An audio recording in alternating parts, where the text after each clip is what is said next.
Bank balance চোৱা মানুহে কোনোদিন নাচায় তোমাৰ জীৱনৰ ওপৰত কিমানখিনি বেলেঞ্চ আছে, নাচায় তুমি কিমান অমায়িক, কিমান নম্ৰ।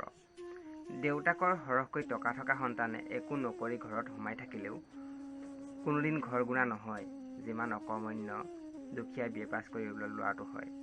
তাতকৈ দুগুণ বয়সৰ ল'ৰাটো নহয় যাৰ দেউতাকৰ সম্পত্তি আছে। মাহেকত লাখ টকা দৰমহা পোৱা সকলৰ বাবে যেনে অনুভৱ, মাহেকৰ মূৰত টিউচনৰ ফিজ নাইবা কম টকা পোৱা এইজনৰ তাতকৈ বেছি সুখৰ অনুভৱ হয়, কাৰণ অভাৱেহে বুজে সেই টকা ক'ত ক'ত খৰচ কৰিব। আমি এক কথাত ক'ব গ'লে দুখীয়া, সেয়ে আমাৰ ঘৰ চাব, আমাৰ পিন্ধন কেনে চাব।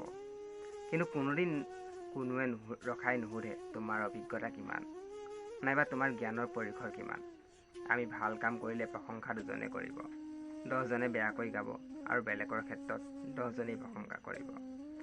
হাততালিৰ ভোকাটোৰ মানুহ কেতিয়াও টকাৰ ভোকাটোৰ নহয়। জীৱনৰ অৰ্থ বুজিব বিচৰা মানুহে কেতিয়াও চাই নুফুৰে কাৰ কি দুখ, কাৰ কি ভুল, চাই নুফুৰে কাৰ কি ইকনমিকেল ষ্টেটাছ। ক্ষীণালি বুলি কৃত্ৰিম হাঁহি মৰা মানুহে কোনোদিন নুসুধে আপোনাৰ চিন্তা কিমান। নিজেই সকলো জানো বুলি ভবাজনে জানিব নিবিচাৰে আপোনাৰ জ্ঞানৰ পৰিসৰ কিমান।